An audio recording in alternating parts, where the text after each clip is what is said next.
नमस्कार दोस्तों, मैं मुकेश सिंह परिहार आपका हार्दिक स्वागत करता हूं स्कूल विथ एमआर क्लासेस पर।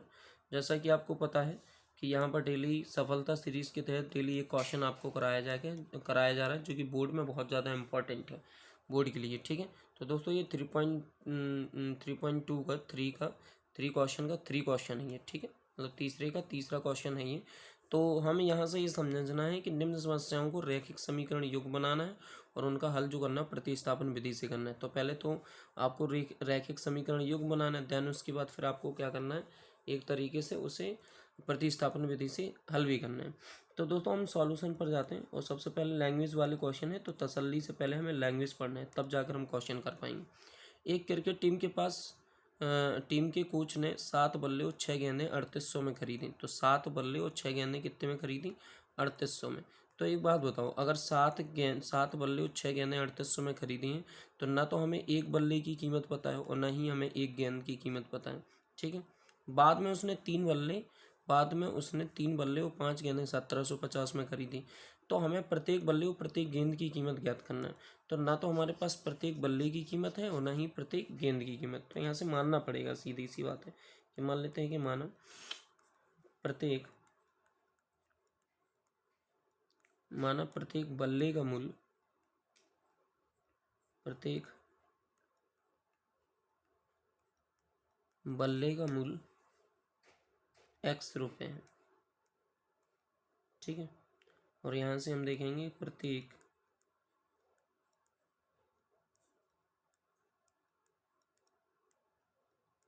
गेंद का मूल्य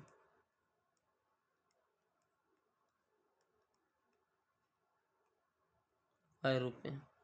प्रत्येक गेंद का मूल्य जो होगा वो कितना हो जाएगा दोस्तों? ₹Y हो जाएगा। अब यहाँ से अगर हम देखें तो प्रत्येक बल्ले का मूल्य ₹X है और प्रत्येक गेंद का मूल्य कितना है? ₹Y। अब हम बात कर लेते हैं प्रश्नानुसार।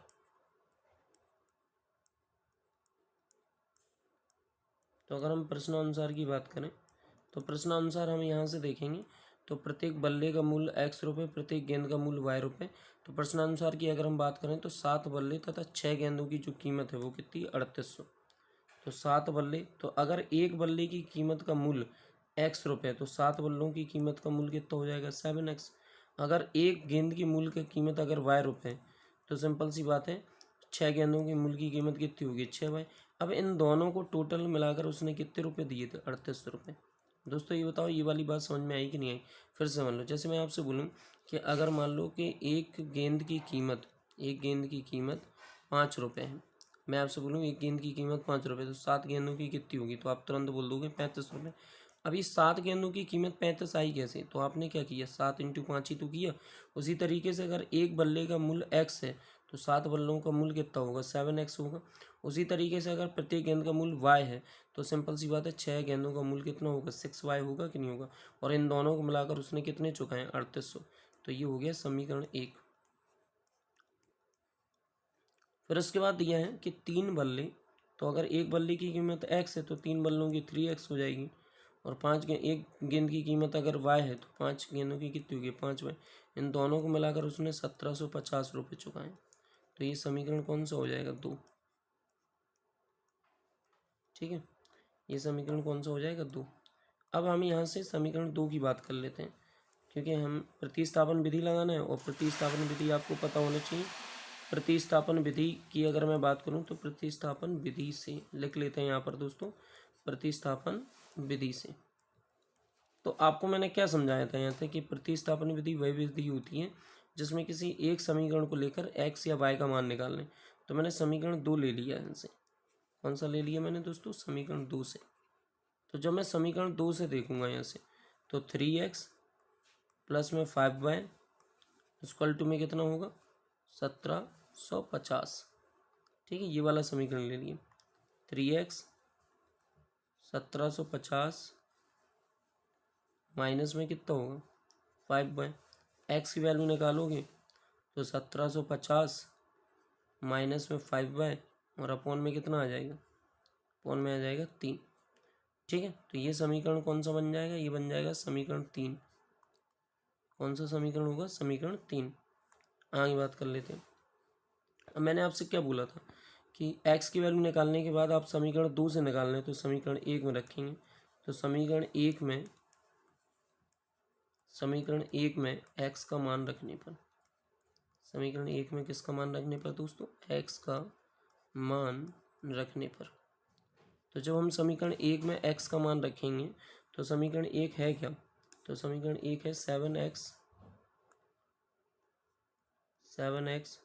प्लस में 6y इक्वल टू में 7x प्लस में 6y इक्वल टू में 3800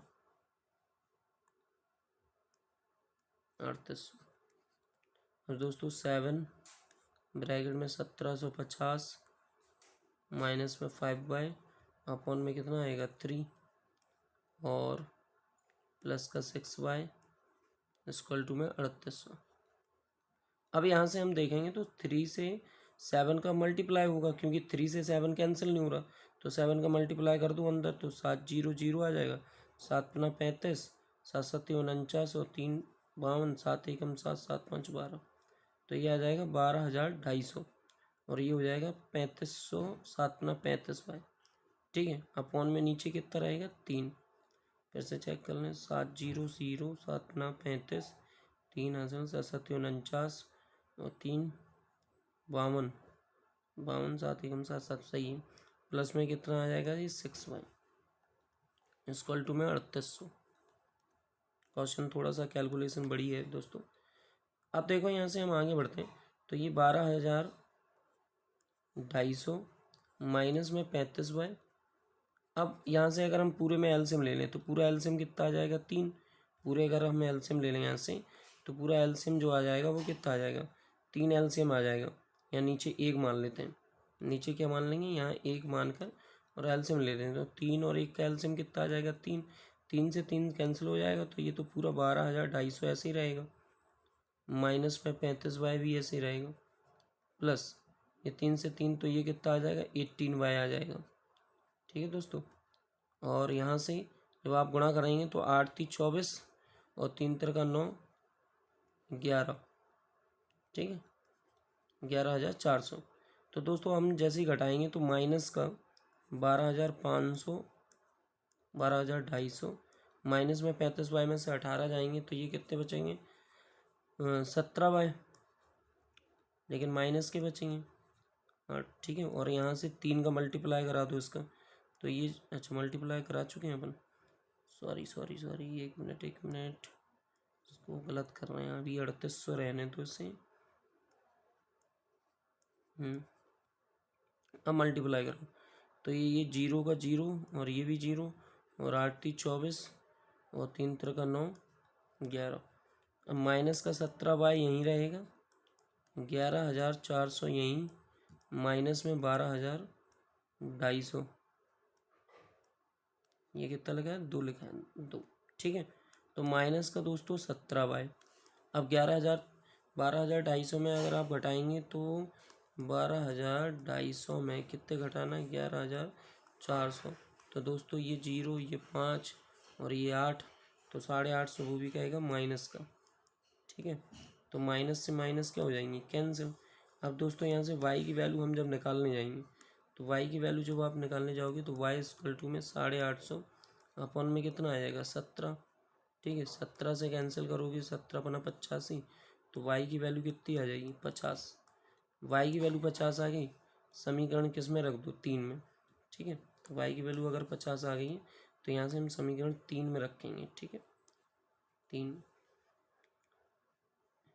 एक मिनट दोस्तों, समीकरण 3 में किसकी वैल्यू रख देंगे, समीकरण 3 में रखेंगे y की वैल्यू, तो समीकरण 3 में y का मान रखने पर, इतने आराम से इसलिए बता रहा हूँ दोस्तों जिससे तुम्हें समझ में आए, y का मान रखने पर 2-3 बार आप रिवीजन करेंगे तो बड़ी स्पीड में हो जाएगा ये क्वेश्चन।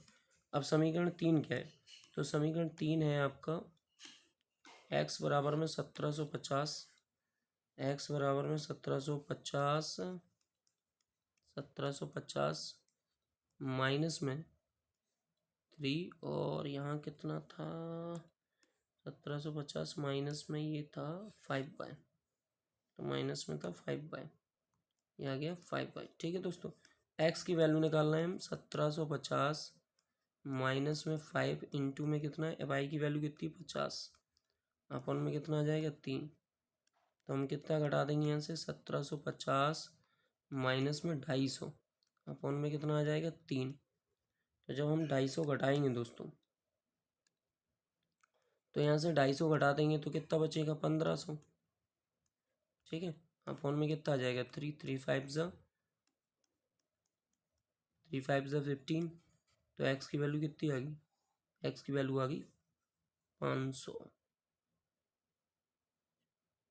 तो एक्स की वैल्यू 500 और वाई की वैल्यू 50। मतलब हम यहाँ से ये कह सकते हैं कि बल्ले की जो कीमत है, बल्ले का जो मूल्य है वो 500 रुपये है और प्रत्येक गेंद की जो मूल्य वो कितनी है 50 रुपये। ठीक है, धन्यवाद दोस्तों।